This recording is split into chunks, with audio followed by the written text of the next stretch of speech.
What's going on, guys? JSGC Football here, and we are here for another Manchester City match vlog. Very special video today. We're continuing our challenge, the English Pyramid 10-tier challenge, visiting one team. We're visiting one team from every single tier. Right from Tier 1 Premier League football, right down to Division 10 of football being played literally in a field. In our last video, we went to Tier 8 and watched Avro Football Club. Got one of the best food around there in the whole of England when it comes to food at the football. Go and check it out. It's live on our channel. Today, we're going with Tier 1 Premier League football and checking out my beloved Manchester City at the Etihad Stadium. Premier League game, taking on Fulham. Cannot wait for it. I do want to say a very special thank you to Aaron, who is Mixed Sid, for providing all the drone footage that you saw in the intro. And I know there's a campaign going for justice for Mixed, where you want him to be paid more money, and I'll tell you guys right now the simple fact of how it works here on YouTube. The more you guys enjoy and engage with the content, leaving a thumbs up, commenting, rewatching, sharing, and all that good stuff promotes the video. The better the video does, the more I can pay Mixed. We're putting a lot of effort here in on the channel, so I would appreciate any support. That would be much appreciated, and that's the way we'll get some justice for Mixed. But he got some cracking shots, so I wanted to personally thank him for getting all of that footage. Now, I thought it was very important with covering Manchester City, because I've been supporting City now. I'm into my 22nd year of supporting Manchester City. I remember Manchester City playing at Maine Road. I remember going to Maine Road and getting my first ever Manchester City shirt from the club shop. JSGC, when he was 7 years old, didn't like blue.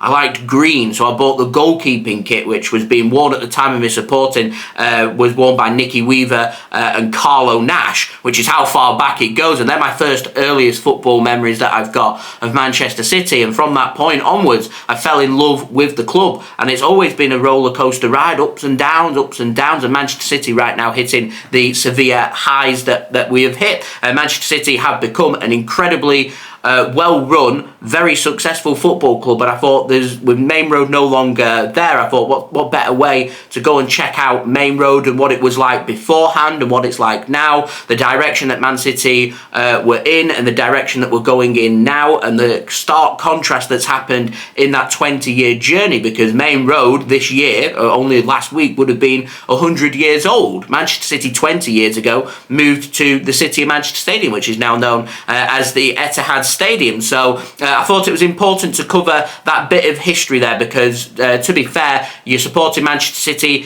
you want to know more about the club, then I always think it's important to understand the fans, what the club means to the community, because Manchester City are, to me anyway, the people's club of Manchester. Manchester United have been very successful, but with their success has brought a lot of fans from around the world, whereas Manchester City kept its core, which was local loyal support, the foundations that the club is built on. And now that Manchester City can pound for pound match Manchester United when it comes to success, Man City now are growing their fan base, and in my opinion, that's brilliant to see. I love seeing international fans. They offer a different kind of energy to the club, and it shows the growth and it shows the direction that the club are going in. And to me, Manchester City are a welcoming club.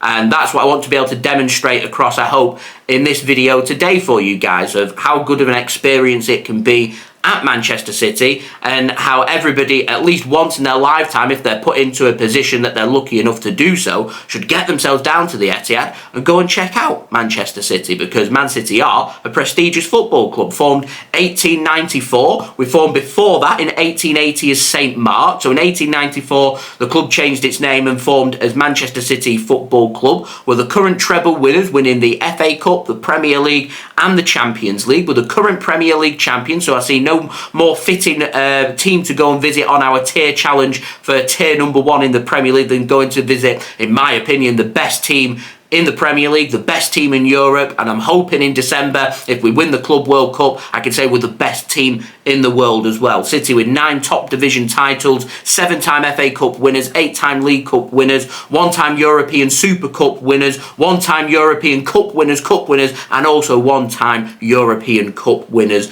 as well. Looking forward to it. So what we're going to do, we're going to go and head to Manchester, go and visit some of our favourite places in Manchester that we like to go pre-game, check out what there is to do in Manchester, some recommendations that we've got, because if you've not been to City before and you've not been to Manchester, you may have no idea, so I'll give some of my recommendations. We'll head to the Etihad, we'll go and check out bits of history that's still at the Etihad, Mary D's, for example. Not covered that on the vlog before for you guys, so looking forward to doing that. And then, of course, going to be heading into the stadium and hopefully watching Manchester City take on Fulham in what will be 3 points for the Blues. So, I will see you in Manchester. Let's go! We've made it to Manchester now. We're going to go and check out Cheap and Cheerful Wetherspoons, first place that I'm going to recommend. Why?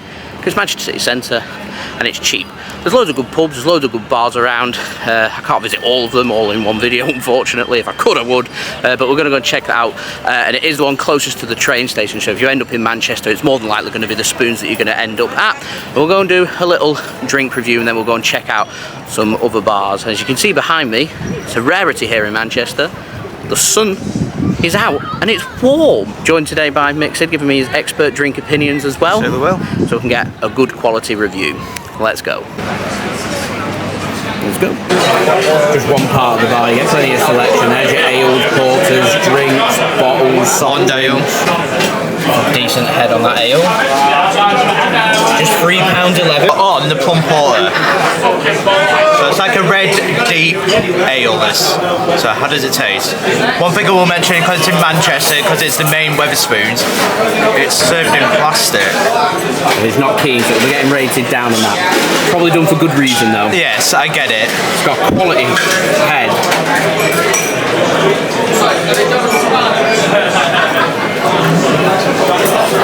Decent pint.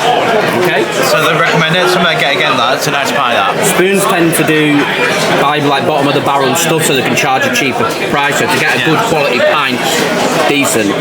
I've never minded it, because especially with the different selections. It's cheap. It's £3.11 in Manchester City Centre for a pint. Can't complain too bad. Yeah. It's not our favourite place, but people come here because it's cheap and cheerful. Exactly. Give me that score then out of 10. I'd give it 7 out of 10. Also, a porter, should have made that obvious, just in case you didn't know, it is a porter. But also, it's 4.9% as well, so it's quite strong. But it's really nice. Decent. Okay, where do you want to head next? I think our favourite waterhole.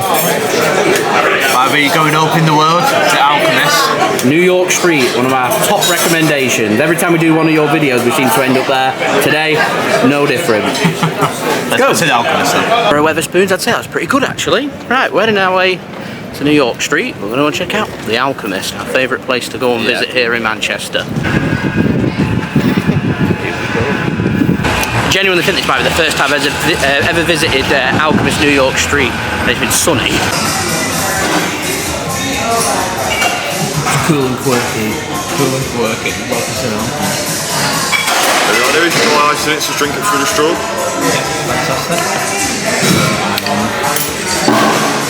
My one alcoholic drink that I'm allowed for the day. A nice colourful drink here is this pina colada lamp. That's the ingredients that you can find in there. And Aaron's going to give us a little taste test. Go on then, give us that taste test. Pina colada lamp, how does it taste? £10 drink, a little bit more Manchester price now. I don't think it's too bad for a cocktail. £10. I don't either. I do not complain at that. It's not £3.11 pint though.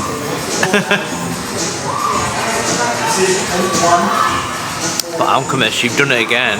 Banging cocktail, I just love their take, and that's beautiful. 9 out of 10, I love it. What flavours are you getting from it, just out of interest?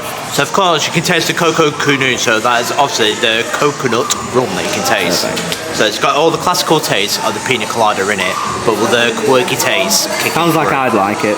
You would like it. So to create the lava lamp, it's cherry caviar. That's the red bits, like the red balls. You can see. You can see them, yeah. My drink of choice today is the Jaffa Cup Cake, an edible cup as well.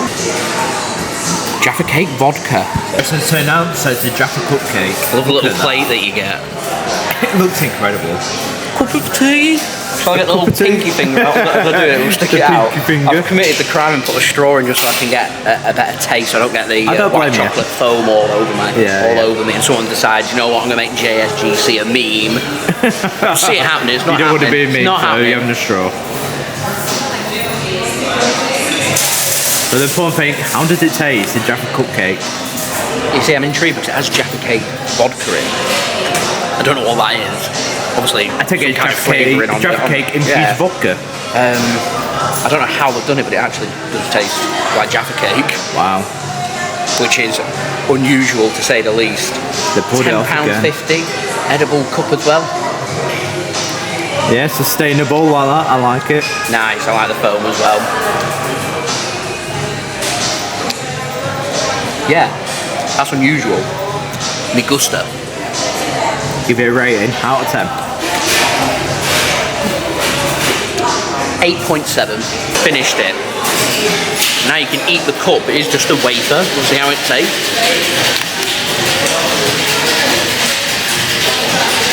And mixed in with a nice white chocolate foam. Very nice.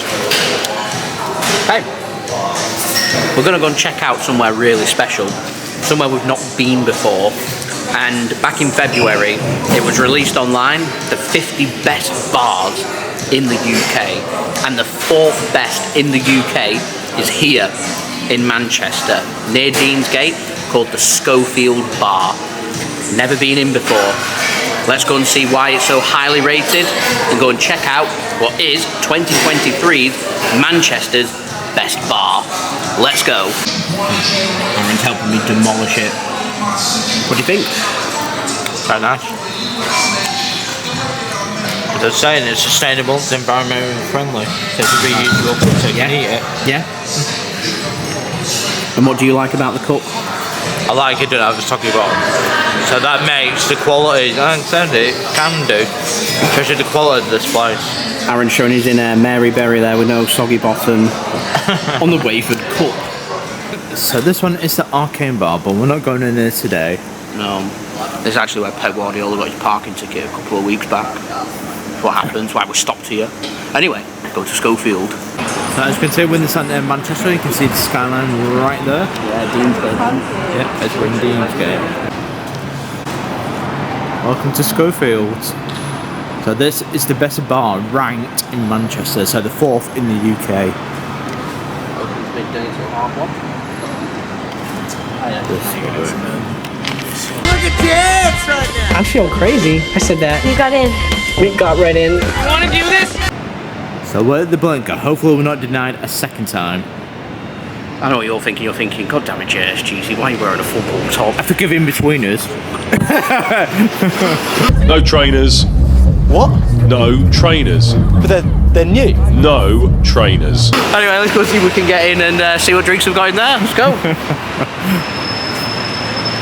Trouble Manchester, especially with the up-end bars that will deny you due to the dress code.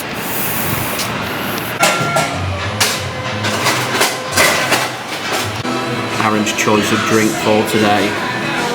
The Blinker. In the Blinker. Grapefruit and good to see the colours, so let's give this bad boy a taste test. I'm onto the non-alcoholics again. I'm on the Floridor, Free Spirit, Liviner, Raspberry, Lime and Ginger Ale. There you are. Tropical. It's very nice. Oh, beautiful. Got special drinks on, seasonal drinks. Quality. It's very floral, because it's got the fruity flavour with it. It's very nice. Easy 9 out of 10. Attempted Schofield. I tried to get him to no avail. I understand why the dress code's in place. Dress code's in place here, but it's pretty quiet. Kudos to the chap for letting us in to have a drink as well. I think Schofield Bar could have shown that same. I get it. I understand. I get it, but I get it. I think it's very quiet like that.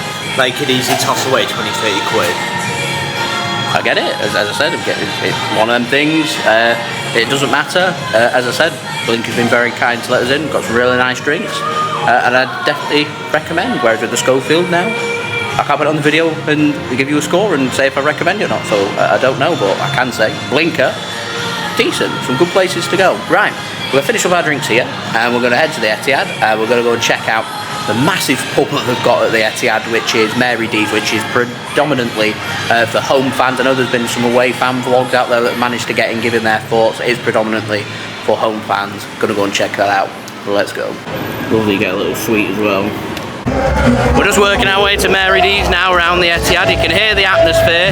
Got a Brazilian carnival on to celebrate Bahia joining the City football group. That's why this is happening with special entertainment. A decent atmosphere.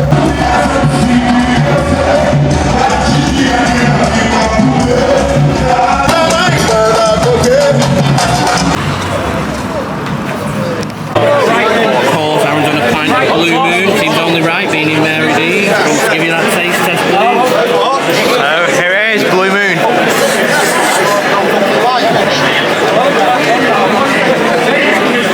Alright. Out of 10?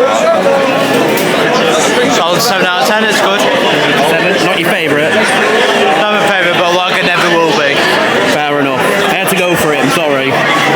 So I did ask Josko to surprise me. I had to go for it special. I had to go for it special. Busy idiot. This is a rarity, we've got a seat. You did? So just to let you know, with the Blue Moon Lager, it's £5.85. That's a bit more on the price side, I must say. We're not in Spoons now, it's right next to the stadium kind of price. So as you can tell, we're right near there, here. And I think it reflects in the price. It's a little bit more on the expensive side. I think it's a bit pricey in my opinion. But it's an alright lager, so if you're a lager fan, I think you enjoy it. But for me, I prefer cider or anything else like craft ale. I'm not a massive lager fan, I will admit. But I think it's a pretty decent pint. But £5.85, I think that's expensive. There we go, that's Mary D's. If you want to go and check it out, it's a great place to go and meet lots of other City fans. It's the nearest pub to the Etihad, and always on my recommendation. So what we're going to do now is we're in South Stand level 3. We're going to go into the stadium, see what's going on at the Etihad. We'll check out some food and drink that's on offer there, and then we'll have our match vlog.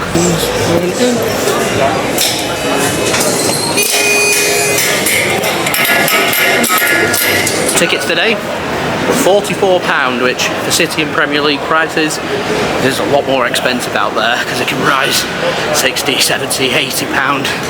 It's not cheap following the treble winners, so hopefully that will fairly reflect a good price. And I do think team news is out as well, which I'll get up once we get onto the concourse. Into the stadium, what have we got? So okay, Cornish cider. There's a fruit cider. Give me a taste. It can't be cider. I always prefer to lager. 8 out of 10 solid. Perfect. We've also got Asahi available. They do get quite busy to get towards kick-off. And we've also got some new stuff on the menu from last time. The barbecue chicken wrap. Barbecue chicken wrap. There's your barbecue chicken wrap, £6.50. Go on then, give me a food review. Is it living up to our tier 8 video with Avro? Scored very high on our food and drink last week. What are you giving it?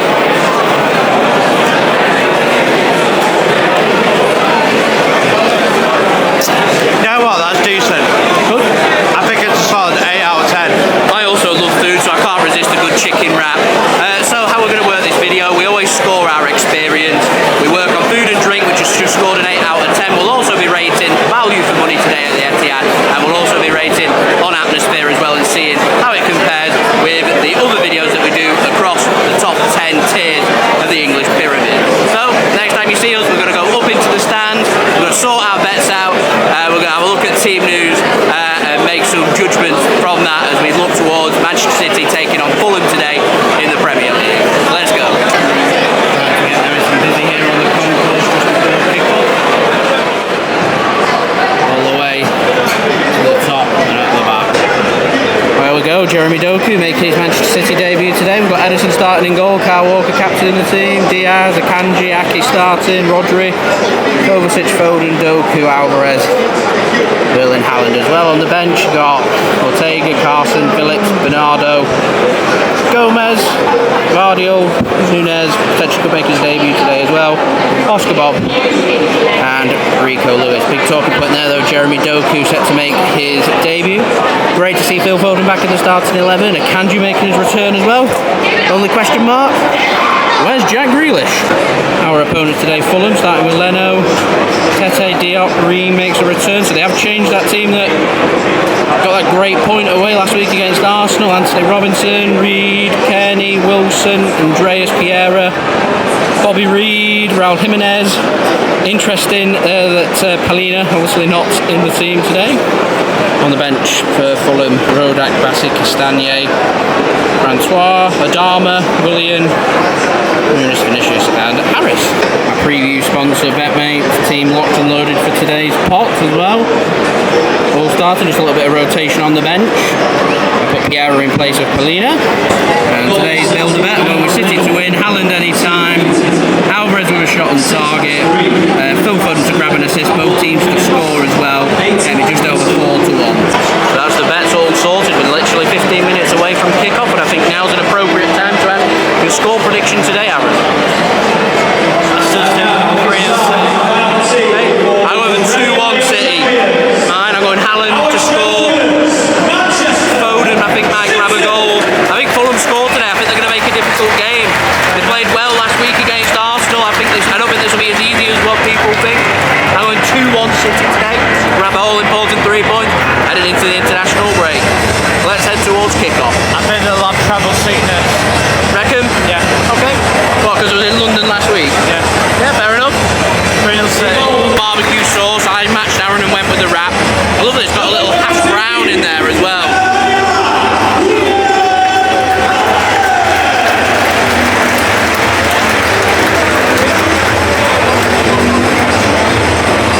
It's a beautiful chicken wrap. Absolutely brilliant. I like it. 8 out of 10 as well.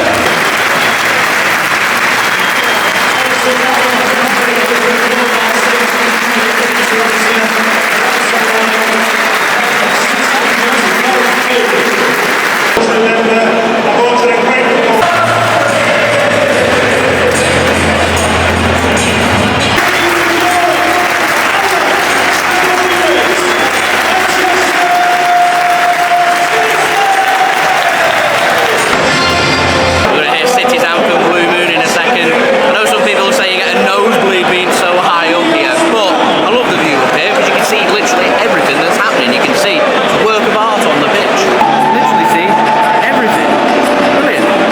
Got that Brazilian singer in, doing a rendition of Blue Moon, and I've always liked the slower versions of Blue Moon. I prefer the slower version to the one that they normally play that's a bit too fast paced for my liking because it's a cracking song. I like it.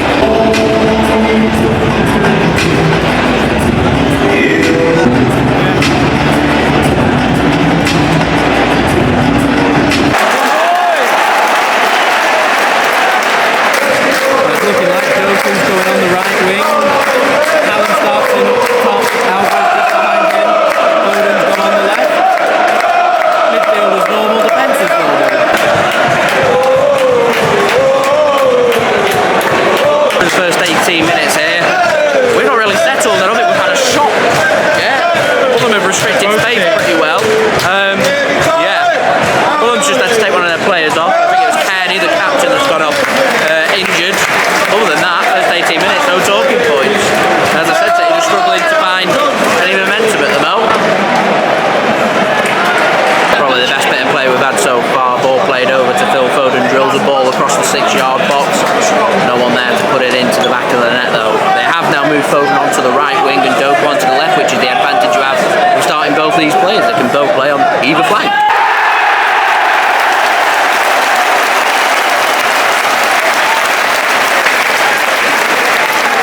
Pull that for Manchester City. So simple. Erling Haaland gets into the position. I think he shoots. He drags his shot. Alvarez is there in the right place. I spoke before about Foden getting down the wing. No one was there in the 6-yard box. Who's there? Julian Alvarez. There's his shot on target. Grabs a goal. Part of my bet in. And most importantly, City finds the opening goal here. 1-0 Manchester City. Come on.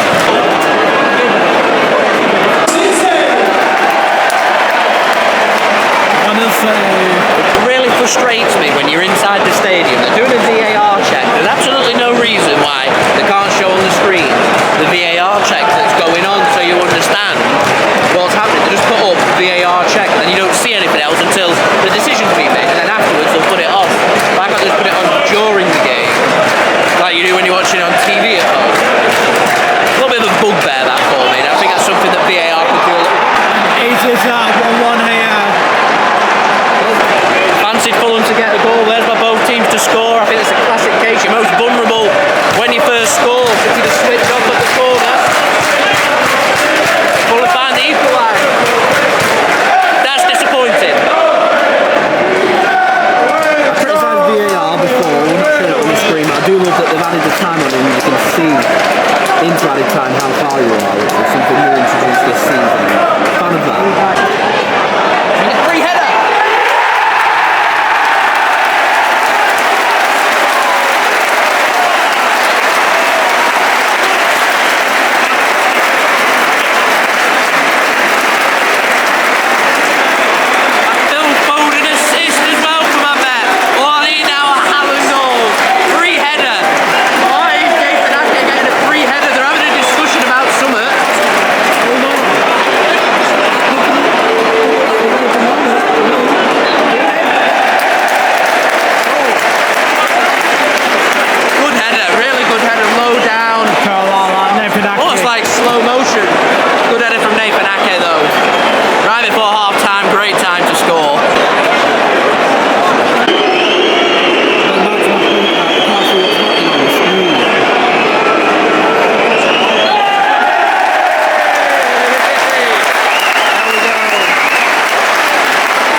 Save in the game.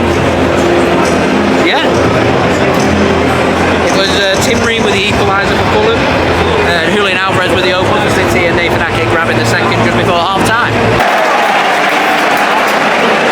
3-1 City. I'm not cashing out, I'm confident.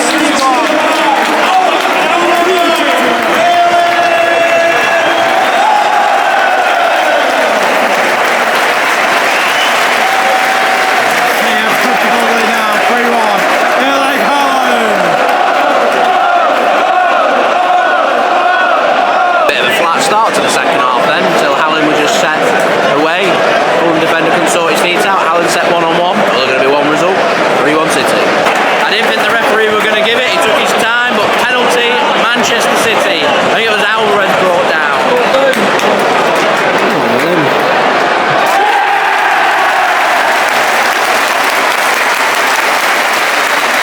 Easy peasy, back to scoring his penalties. Erling Haaland with a break. 4-1 City. Gomez comes on for City. Jeremy Doku comes off. Bernardo on for Rodri as well. Bit of a kick in the teeth for Kalvin Phillips again. Not getting minutes.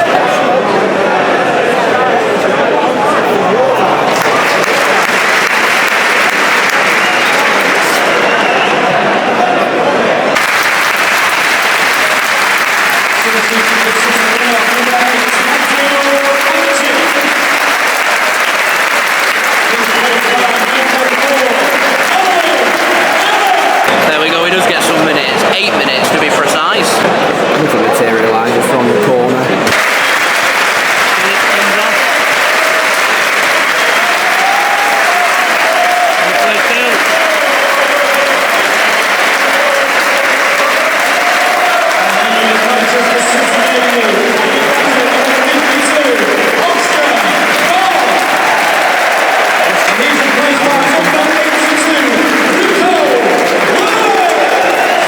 Good to see Rico Lewis getting some minutes as well. I was wondering if we was going to see Mateo Kovacic make his debut today. But not to be. Always against West Ham maybe. We'll come back after the international break. And speaking of international breaks, this is a good way to head into said international break. They have the new regulations in play in the Premier League with the ball being inactive and adding more added time on. 6 minutes added on here. Is it necessary at 4-1? You run more of a chance of potentially picking up an injury. Well, there we go.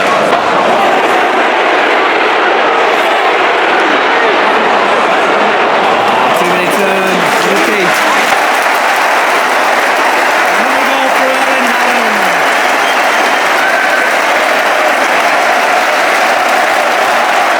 Hello, hat-tricks here at the Etihad. 5-1 City, 3 for Haaland. Another 3 points for City. Fairly looking back at this game, I think Fulham are going to feel hard done by, and having looked at some of the replays, I thought Nathan Ake's goal was offside. I'm not entirely convinced Julian Alvarez, when he went down, was a penalty. I think it was weak. I think equally Raul Jimenez in the first half, when he goes down, Fulham fans have been calling for a red card. He's the last man. It would have been a free kick because it wasn't inside the penalty area. Again, I thought that was weak. I thought the real difference in this game, in particular in that second half, is Manchester City found a way to get Erling Haaland involved more in the game. Fulham's midfield did a really good job in this game. The defence first half did a good job in keeping Erling Haaland quiet. We spoke at half-time at the fact that City had been limited to just 2 shots on target and managed to find a couple of goals, and by full-time we'd been limited to just 5 shots on target, 7 shots in the whole game, 5 on target, and still managed to find 5 goals. And I think that was the real difference here in this game, is Erling Haaland and just how good he can be. And to see him firsthand is a brilliant watch. So if you are a Manchester City fan and you are lucky enough to be in a position where you can go and watch the team at the Etihad Stadium, it's worth it, and getting there for a Premier League game and seeing the Manchester City first team in action and seeing them at their complete best, and seeing wonderful talents on show, and seeing the best striker in the world in Erling Haaland is a pleasure to watch, and it was a privilege to watch that from Manchester City today, even though we never really got out of second gear. But I think all in all, it was a comfortable victory in the end for Manchester City in what wasn't our best performance, but it was enough to get the job done and get the 3 points. And I think Fulham are going to feel very aggrieved by the game, but we scored 5 goals, we won this game, and I think Erling Haaland was the difference there for Manchester City. So, all in all, top day, some brilliant bars to go and visit, going from some pretty expensive bars to some of the cheaper bars, and checking out Mary D's at the Etihad and meeting a few of the Manchester City fans and having conversations with them. It's a brilliant experience. I love watching Manchester City, I love watching them at the Etihad Stadium, and it's always going to be my recommendation for anybody that's in a position, if you can go and do it, to go and do it you won't regret it. So we're going to rate our experience. We gave the food and drink at the Etihad an 8 out of 10. In terms of value for money, it did cost us £44 for the match ticket to go and see 6 goals, see some controversy, and see Manchester City pick up the 3 points. £44 isn't the cheapest of tickets, but it's Premier League prices. You're watching the treble winners in Manchester City, and I think we're probably touching just upon the ceiling price of what I would want to pay when it comes to watching football. So to me, for what we saw on offer, seeing some of the best players in the world as well, even though I'm a big fan of the campaign of keeping the cost down for football, and the 20 Plenty campaign. If you're wanting cheaper games, go to the cup games, because they will be cheaper. Champions League games, League Cup games, FA Cup games, etc, etc. They will, in the most part, until you get to the latter rounds, be cheaper, and you'll still get to see a Manchester City first team squad on the most part as well. Would be my recommendation if you want to keep the cost down. But I think value for money for this game, I'm going to give a 9 out of 10. And finally, rating it on atmosphere. If you want a top atmosphere at the Etihad, get yourself down for a Manchester derby, for a big Premier League game, a top of the table clash when we take on the likes of Arsenal or a Liverpool. You will get a class atmosphere at the Etihad, and big European nights as well. You'll get a really good atmosphere, in my opinion, at the Etihad Stadium. But for the most part, for the other games that you get, it all depends on where you're sat. South Stand level 1's a good place to be. The other side of the away fans is a good place to be, and there can generally be some pretty good atmosphere up in South Stand level 3 where we was today, which I didn't think was amazing, but I also didn't think it was too bad either. So I think I'm going to give it a 6 out of 10. And that gives an overall score today of 23 out of 30, and an overall score of just under 8 out of 10. As I said, depends on what games you go to, them scores will fluctuate. So yeah, thank you everybody for watching, much appreciated. Don't forget to like, comment, share and subscribe, that'd be much appreciated. That's 2 videos done on our English Pyramid 10 tier challenge. The next time we will be doing another video, I think we're going to be heading to tier 6 and the Conference North, in big contrast, going from tier 8 to tier 1 Premier League football back down into the non-league. So we'll see you for that very soon. So we've been JSGC Football. Thank you so much for watching, and we'll see you all again real soon. Peace. Ciao for now.